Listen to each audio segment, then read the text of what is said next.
사랑하는 성도님들, 오늘 우리가 함께 살펴볼 이야기는 성경 역사상 가장 신비롭고 충격적인 환상을 경험한 예언자의 이야기입니다. 그의 이름은 에스겔입니다. 기원전 6세기 바벨론 포로로 끌려간 한 젊은 제사장이 있었습니다. 그는 고국을 잃고 성전을 잃고 모든 희망을 잃은 것처럼 보였습니다. 하지만 그 절망의 땅에서 하나님은 그에게 인류 역사상 가장 놀라운 환상들을 보여주셨습니다. 네 얼굴을 가진 생물들, 바퀴 속의 바퀴들, 하늘의 보좌. 상상조차 할 수 없는 광경들이 그의 눈앞에 펼쳐졌습니다. 더 놀라운 것은 무엇일까요? 이 환상들이 단순한 꿈이 아니라 실제로 일어날 역사의 예언이었다는 사실입니다. 에스겔은 예루살렘의 멸망을 정확히 예언했습니다. 성전이 파괴되는 과정을 세세히 묘사했습니다. 그리고 놀랍게도 그가 본 환상들은 수백 년 후 정확히 현실이 되었습니다. 하지만 에스겔의 예언은 여기서 끝나지 않았습니다. 그는 마른 뼈들이 살아나는 환상을 보았습니다. 죽은 것처럼 보이던 이스라엘 민족이 다시 일어설 것을 예언했습니다. 그리고 놀랍게도 이 예언은 2500년이 지난 1948년에 이루어졌습니다. 이스라엘이 기적적으로 재건국된 것입니다. 어떻게 이런 일이 가능했을까요? 한 사람의 환상이 어떻게 수천 년의 역사를 관통할 수 있었을까요? 오늘 우리는 에스겔의 놀라운 여정을 함께 따라가 보겠습니다. 그가 본 환상들, 그가 전한 메시지들, 그리고 그것들이 오늘날 우리에게 주는 의미를 살펴보겠습니다. 자, 그럼 함께 기원전 6세기 바벨론으로 떠나볼까요? 에스겔은 부시의 아들로 태어났습니다. 그의 아버지는 예루살렘 성전에서 섬기던 제사장이었습니다. 에스겔도 당연히 제사장이 될 운명이었습니다. 하지만 역사는 그에게 전혀 다른 길을 준비하고 있었습니다.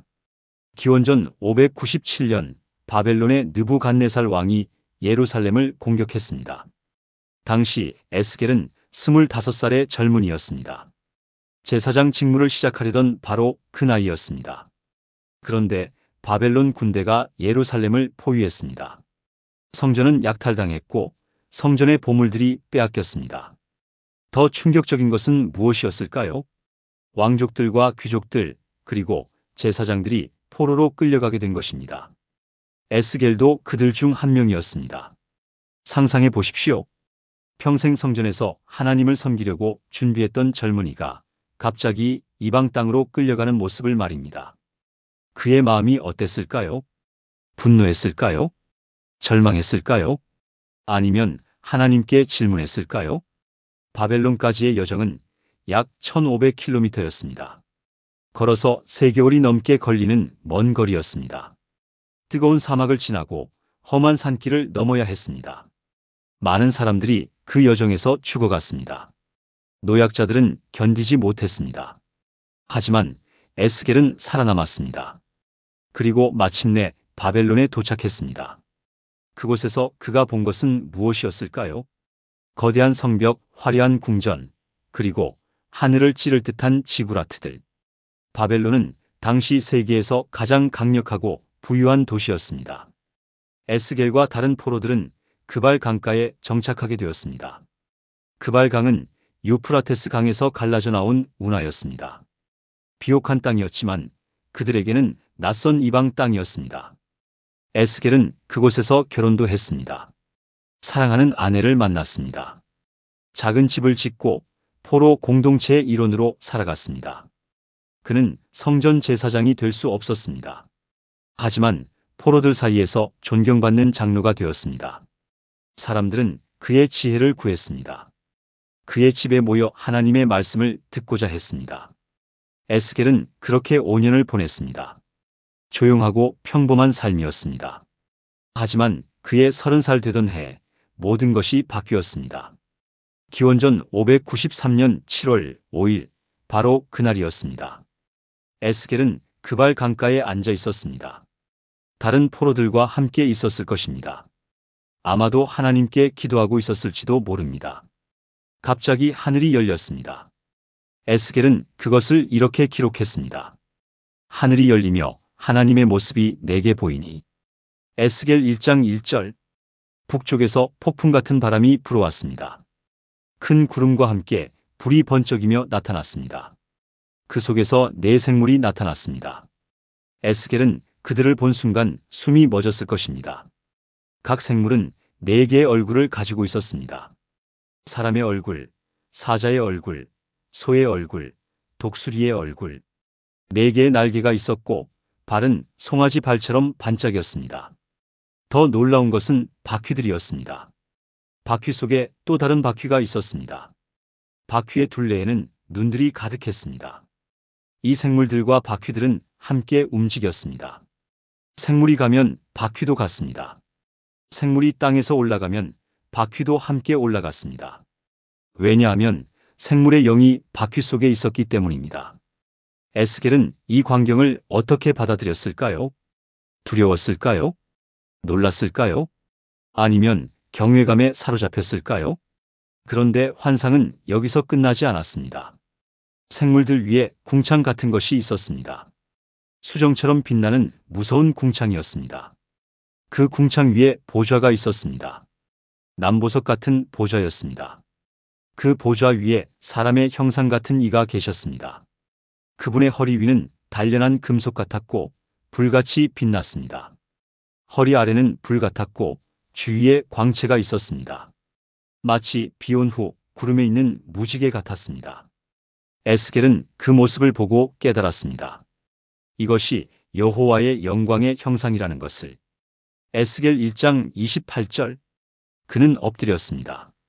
얼굴을 땅에 대고 경배했습니다. 그때 음성이 들렸습니다. 인자야 일어나라. 하나님께서 그를 부르셨습니다. 인자야. 이 호칭은 에스겔서 전체에 걸쳐 93번이나 등장합니다. 이 호칭의 의미는 무엇일까요? 그것은 에스겔이 단지 연약한 인간이라는 것을 상기시켜 주는 것이었습니다. 하나님의 영광 앞에 선 한 사람의 인간. 하지만 하나님은 바로 이 연약한 인간을 통해 일하시겠다는 것입니다. 하나님께서 말씀하셨습니다. 인자야, 내가 너를 이스라엘 자손 곧 패역한 백성에게 보내노라. 에스겔 2장 3절. 에스겔의 사명이 분명해졌습니다. 그는 예언자로 부르심을 받은 것입니다. 하지만 쉬운 사명이 아니었습니다. 하나님은 이렇게 경고하셨습니다. 그들은 반역하는 족속이니 듣든지 아니 듣든지 너는 내 말로 그들에게 고하라. 에스겔 2장 7절. 에스겔은 두려웠을 것입니다. 어떻게 강팍한 백성에게 하나님의 말씀을 전할 수 있겠습니까? 그때 하나님께서 두루마리 하나를 그에게 주셨습니다.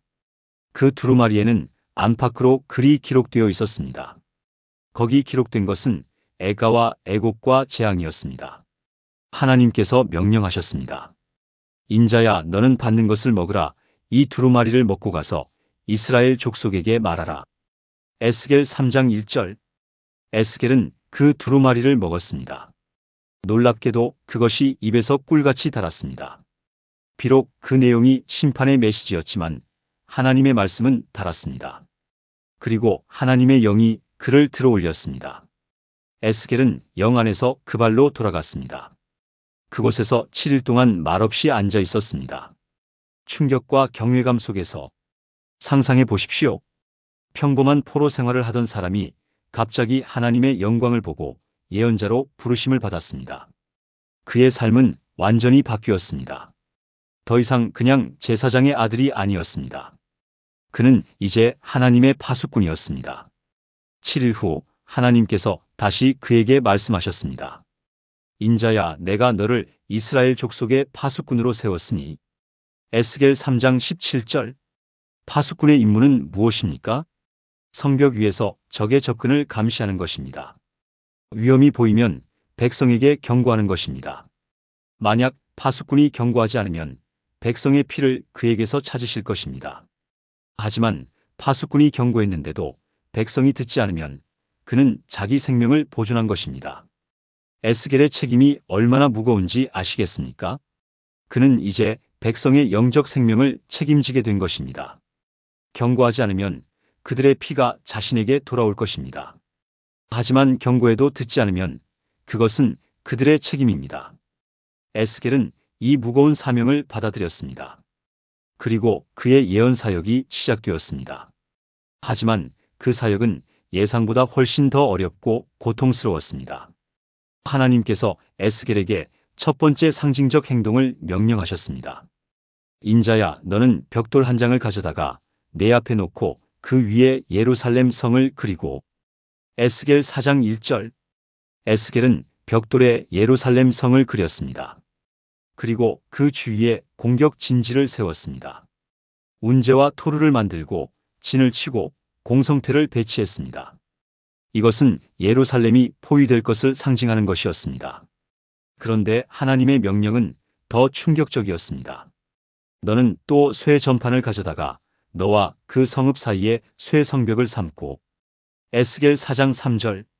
이것은 하나님과 예루살렘 사이에 철벽이 세워진 것을 상징했습니다. 죄 때문에 하나님과 백성 사이가 막혀버린 것입니다. 더 놀라운 명령이 있었습니다. 너는 또 왼쪽으로 누워 이스라엘 족속의 죄악을 담당하라.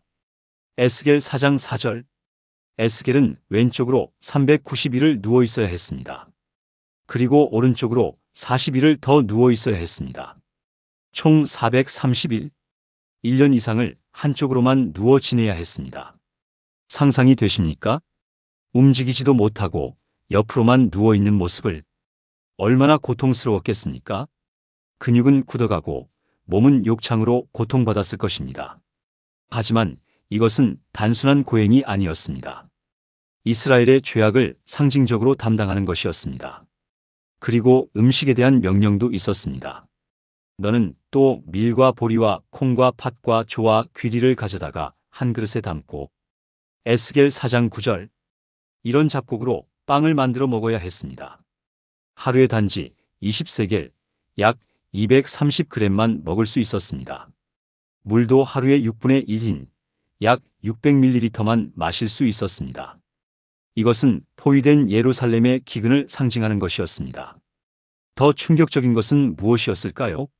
하나님께서 말씀하셨습니다. 너는 인분으로 그것을 구워 먹으라. 에스겔 4장 12절. 인분으로 불을 지펴 빵을 굽라는 명령이었습니다. 이것은 부정한 이방 땅에서 부정한 음식을 먹게 될 것을 상징했습니다. 에스겔은 제사장 출신이었습니다. 그에게 정결법은 삶의 일부였습니다. 그런 그에게 이런 명령은 받아들이기 어려웠습니다. 그는 하나님께 간청했습니다. 주 여호와여, 내 영혼을 더럽힌 일이 없었나이다. 에스겔 4장 14절.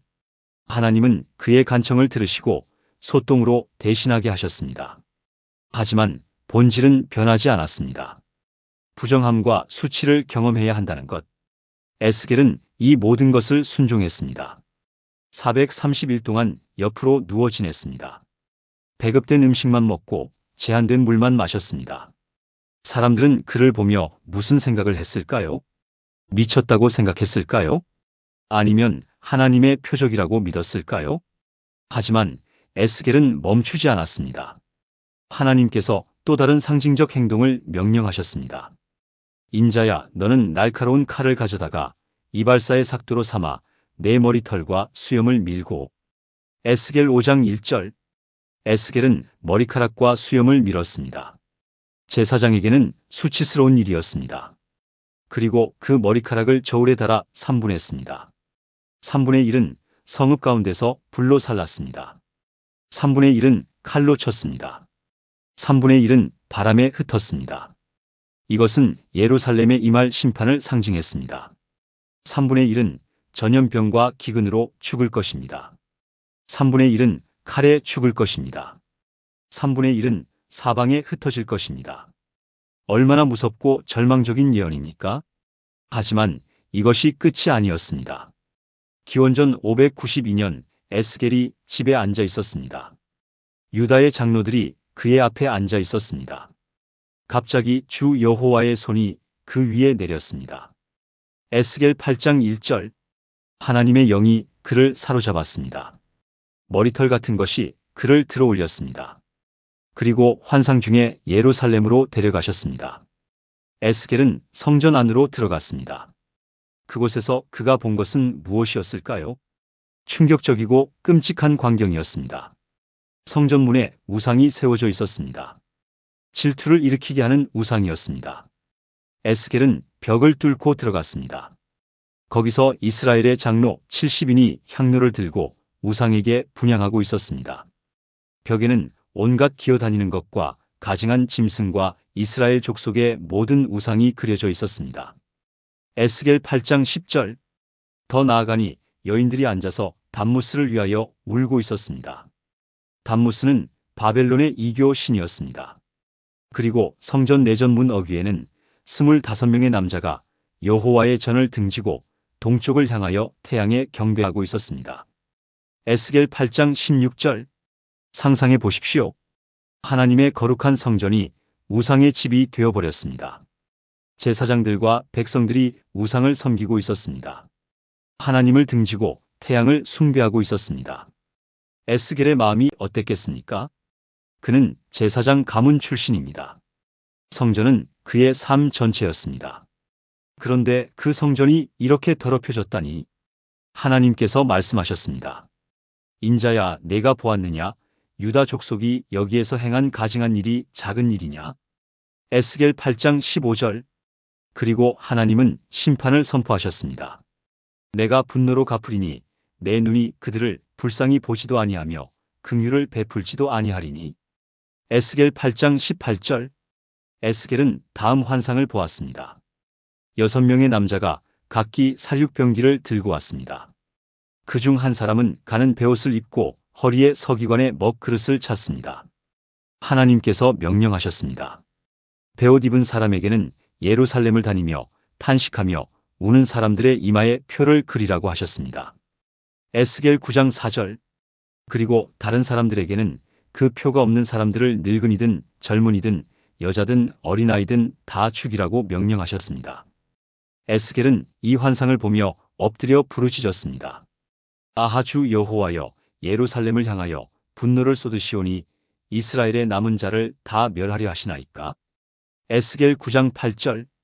하나님께서 대답하셨습니다. 이스라엘과 유다 족속의 죄악이 심히 중하여 그 땅에 피가 가득하며. 에스겔 9장 9절.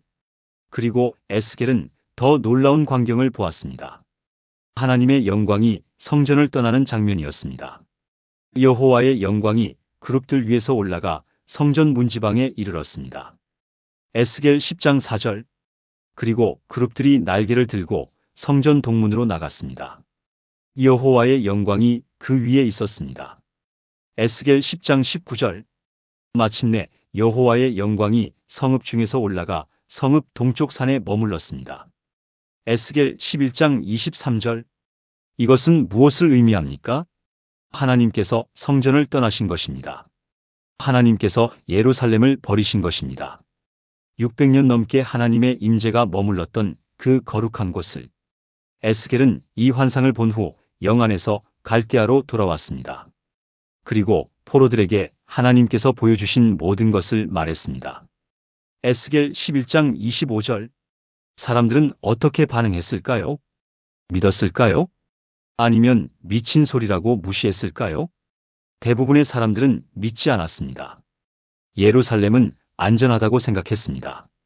성전이 있는 한 하나님이 지켜주실 것이라고 믿었습니다.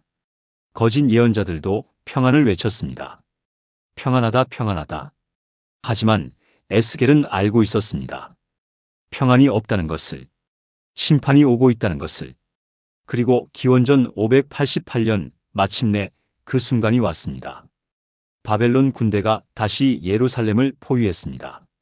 느부갓네살 왕이 직접 군대를 이끌고 왔습니다. 성벽은 무너졌고 성문은 불탔습니다.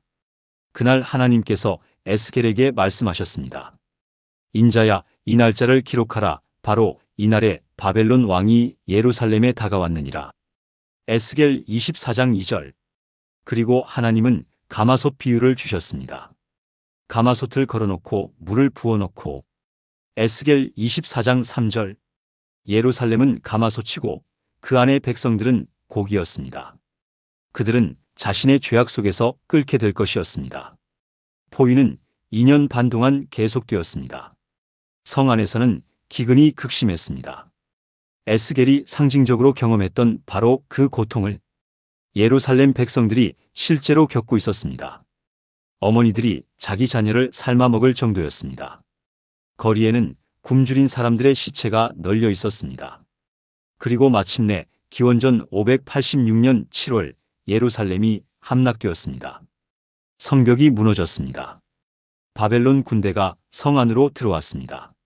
왕과 군대는 도망쳤지만 여리고 평지에서 잡혔습니다. 시드기야 왕은 느부갓네살 앞에 끌려갔습니다. 그의 아들들이 그의 눈앞에서 죽임을 당했습니다. 그리고 그의 두 눈을 빼고 사슬로 결박하여 바벨론으로 끌고 갔습니다. 열왕기하 25장 7절. 성전은 불탔습니다.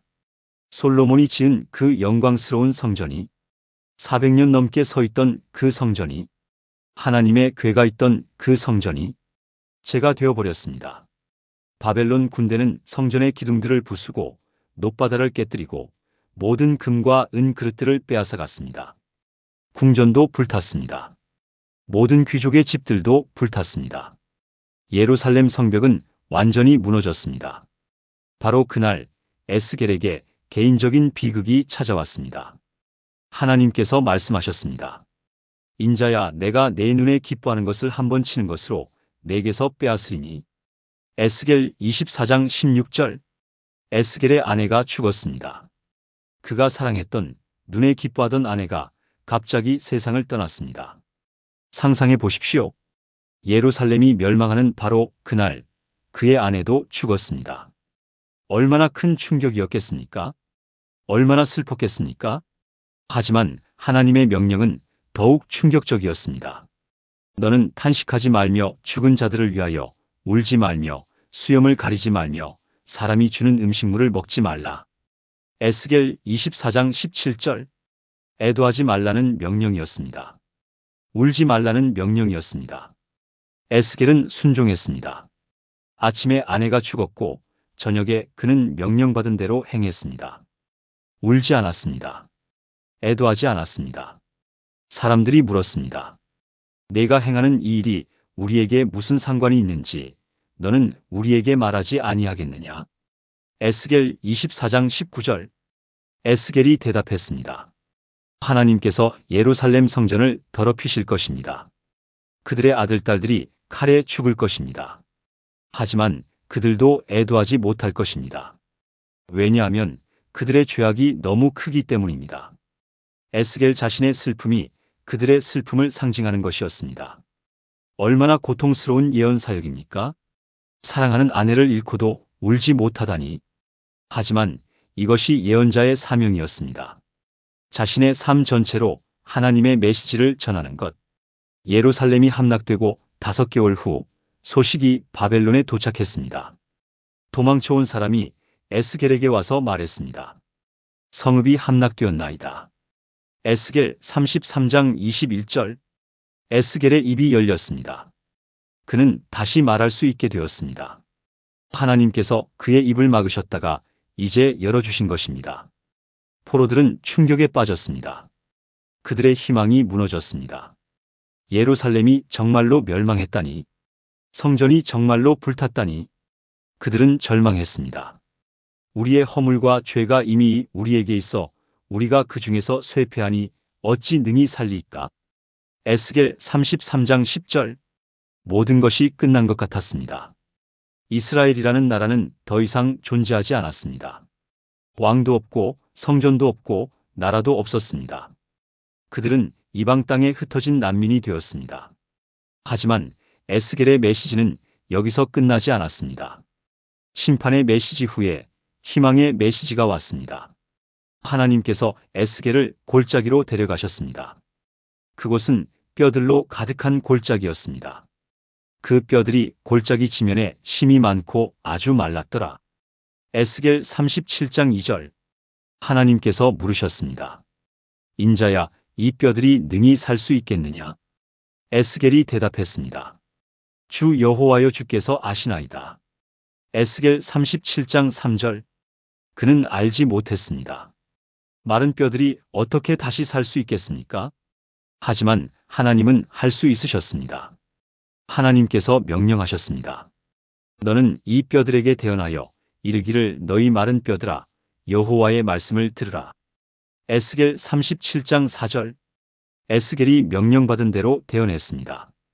그때 소리가 났고 움직임이 있었습니다. 뼈들이 서로 연결되기 시작했습니다. 힘줄이 생기고 살이 오르고 가죽이 덮였습니다. 하지만 아직 생기는 없었습니다. 하나님께서 다시 명령하셨습니다. 인자야, 너는 생기를 향하여 대언하라. 생기에게 대언하여 이르기를 주 여호와께서 이같이 말씀하시기를 생기야 사방에서부터 와서 이 죽음을 당한 자에게 불어서 살아나게 하라. 에스겔 37장 9절. 에스겔이 명령받은 대로 대언하자 생기가 그들 속으로 들어갔습니다. 그들이 살아났습니다. 발로 일어서니 극히 큰 군대였습니다. 에스겔 37장 10절. 얼마나 놀라운 환상입니까? 죽은 것 같던 뼈들이 살아났습니다. 절망 속에 있던 자들이 큰 군대가 되었습니다. 하나님께서 설명하셨습니다. 인자야, 이 뼈들은 이스라엘 온 족속이라. 에스겔 37장 11절. 이스라엘 백성들은 말하고 있었습니다. 우리의 뼈들이 말랐고 우리의 소망이 없어졌으며 우리는 다 멸절되었다. 하지만 하나님께서 약속하셨습니다. 내 백성들아, 내가 너희 무덤을 열고 너희로 거기에서 나오게 하리니. 에스겔 37장 12절. 이것은 단순한 위로가 아니었습니다. 실제로 일어날 역사의 예언이었습니다. 이스라엘이 다시 회복될 것입니다. 죽은 것 같았지만 다시 살아날 것입니다. 흩어진 백성들이 다시 모일 것입니다.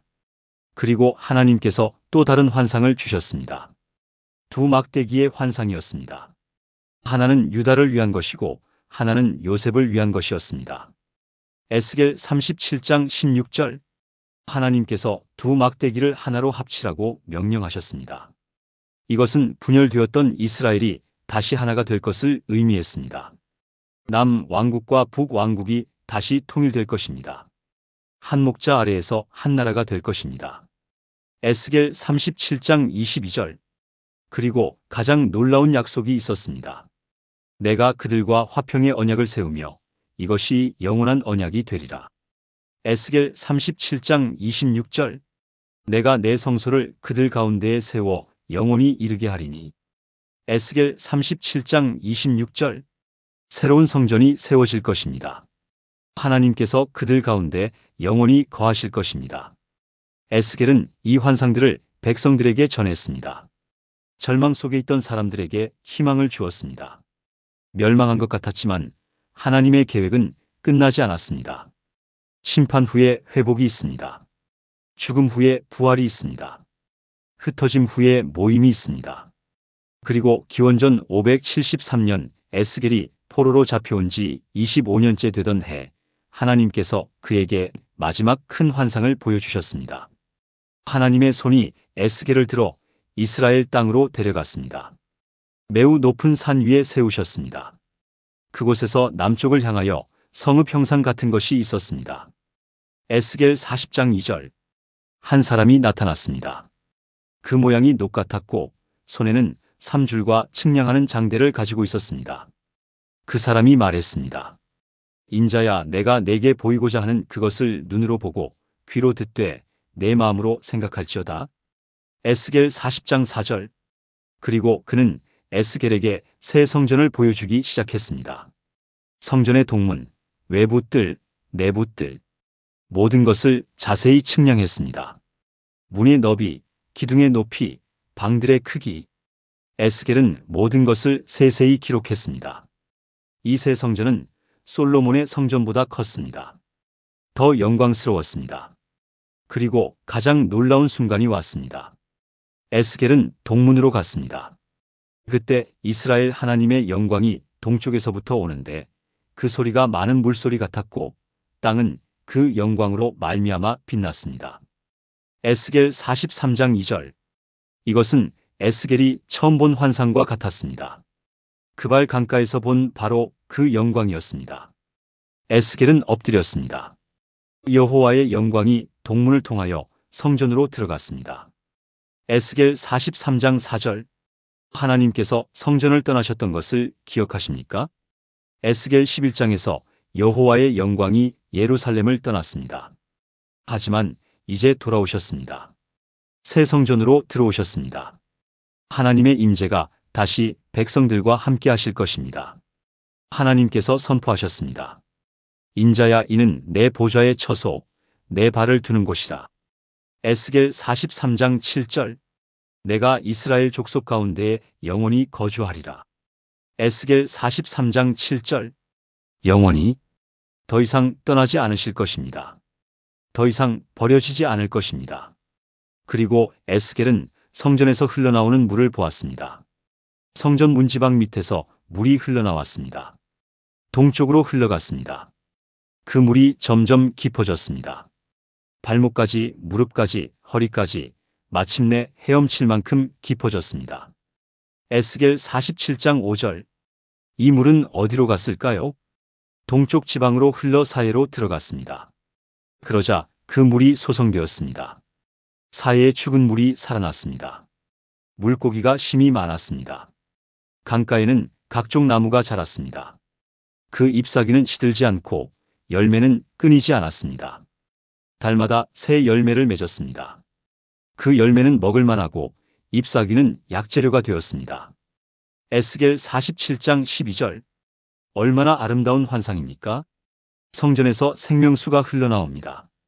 죽은 땅이 살아납니다. 황무지가 에덴 동산이 됩니다. 이것은 단순한 상징이 아닙니다. 하나님의 임재가 있는 곳에는 생명이 있습니다. 하나님의 영이 있는 곳에는 회복이 있습니다. 그리고 하나님께서 마지막으로 말씀하셨습니다. 이 땅을 이스라엘 12지파에게 나누어 주라고. 각 지파가 기업을 받을 것입니다. 성읍의 이름은 여호와 삼마라고 불릴 것입니다. 에스겔 48장 35절.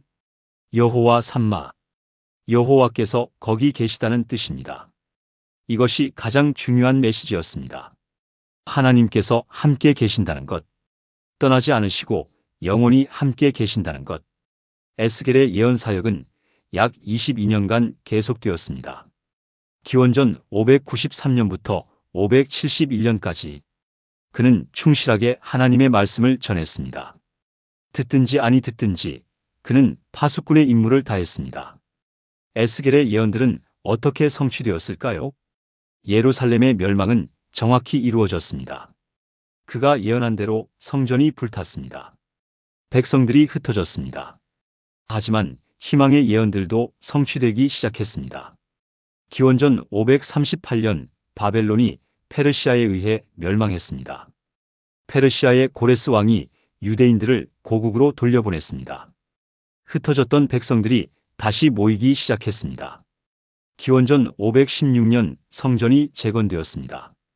에스겔이 본 환상만큼 크지는 않았지만 성전이 다시 세워졌습니다.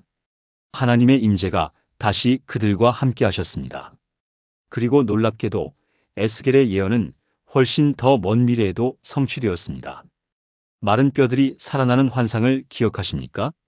1948년 5월 14일 이스라엘이 재건국되었습니다. 2500년 만에 나라를 되찾았습니다. 전 세계에 흩어져 있던 유대인들이 다시 모였습니다. 죽은 것 같았던 민족이 다시 살아났습니다. 히브리어도 부활했습니다. 2000년 동안 죽은 언어였던 히브리어가 다시 일상 언어가 되었습니다.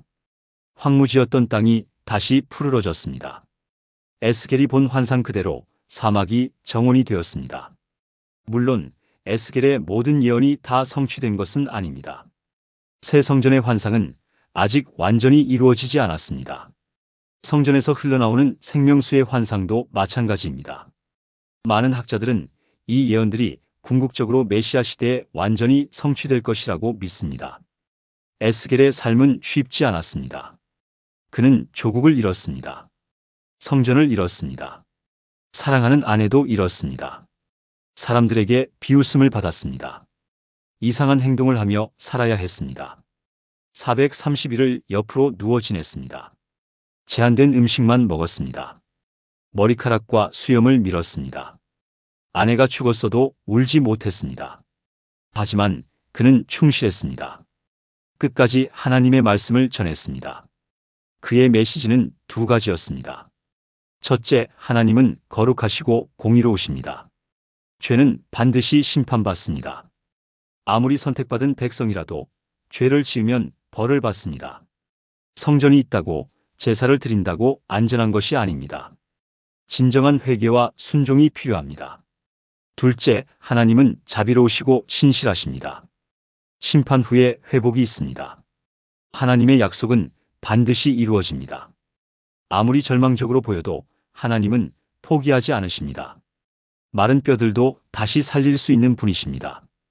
에스겔은 역사상 가장 독특한 예언자 중 한 명입니다. 그가 본 환상들은 너무나 신비롭고 놀랍습니다. 내 얼굴을 가진 생물들, 바퀴 속의 바퀴들. 이런 것들을 어떻게 이해해야 할까요? 많은 사람들이 다양한 해석을 제시했습니다. 어떤 사람들은 이것이 천사들의 모습이라고 합니다. 어떤 사람들은 하나님의 보좌를 상징한다고 합니다. 어떤 사람들은 더 나아가 미래의 기술을 본 것이라고 주장하기도 합니다. 하지만 확실한 것은 에스겔이 하나님의 영광을 보았다는 것입니다. 인간의 언어로 표현할 수 없는 하나님의 위엄과 영광을, 그리고 그 경험이 그의 삶을 완전히 바꾸어 놓았다는 것입니다. 에스겔의 메시지는 오늘날 우리에게도 여전히 유효합니다. 우리도 때로는 절망 속에 있습니다. 모든 것이 끝난 것처럼 보일 때가 있습니다. 희망이 없어 보이는 상황들이 있습니다. 하지만 에스겔은 우리에게 말합니다. 마른 뼈들도 살아날 수 있다고. 하나님께서 함께 계시면 불가능한 것이 없다고. 또한 에스겔은 우리에게 경고합니다. 외적인 종교 행위만으로는 충분하지 않다고. 형식적인 예배, 위선적인 신앙은 하나님을 기쁘시게 하지 못한다고. 진정한 회개와 순종이 필요하다고. 에스겔의 책은 성경에서 가장 어려운 책 중 하나입니다. 복잡한 환상들, 상징적인 행동들, 세세한 성전 설계도 이해하기 쉽지 않습니다. 하지만 그 핵심 메시지는 분명합니다. 하나님은 거룩하시고 공의로우시고 자비로우시고 신실하십니다.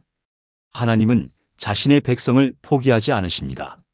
심판 후에 회복이 있습니다. 죽음 후에 부활이 있습니다. 절망 후에 희망이 있습니다. 이것이 에스겔의 메시지입니다.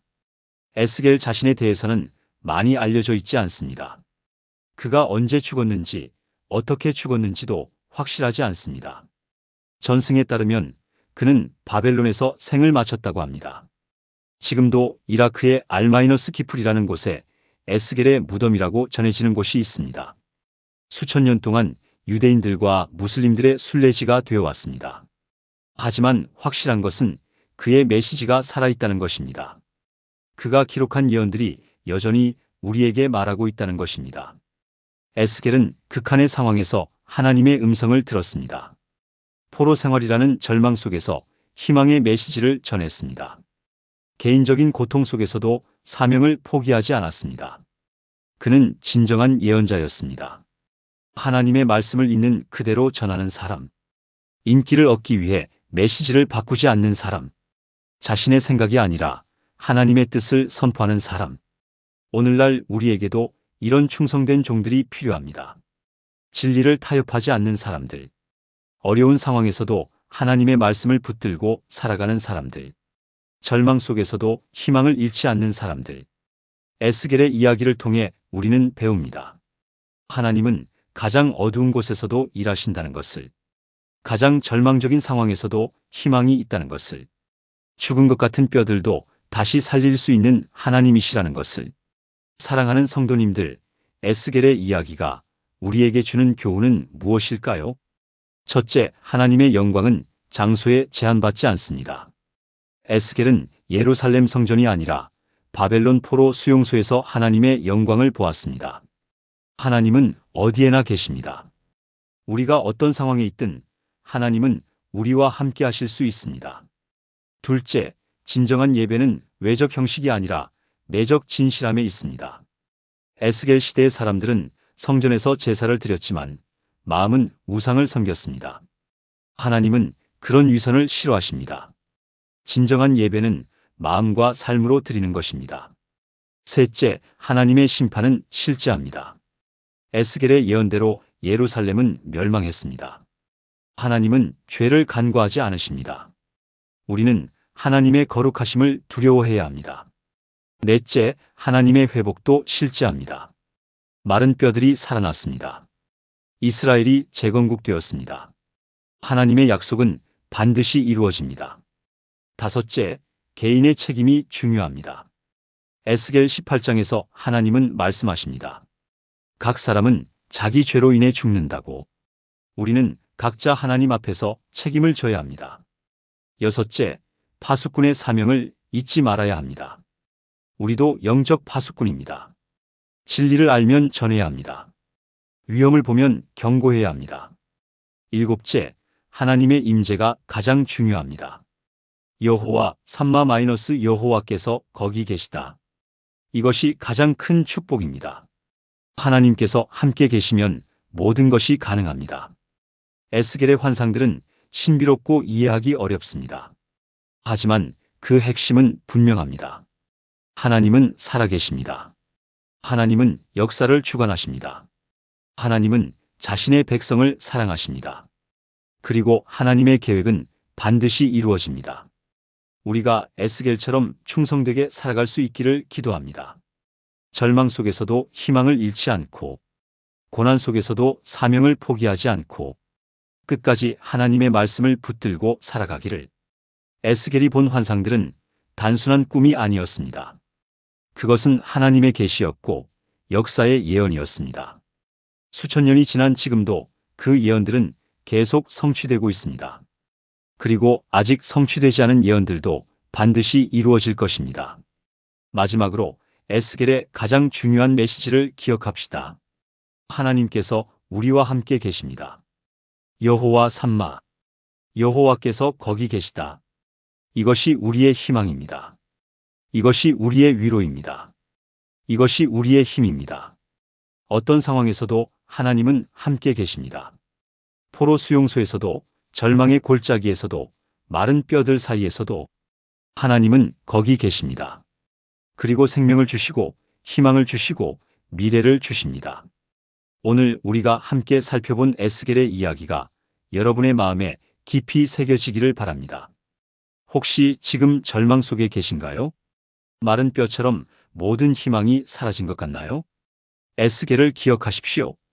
하나님은 마른 뼈들도 살리실 수 있습니다. 혹시 지금 어려운 사명을 감당하고 계신가요? 아무도 듣지 않는 것 같아 낙심되나요?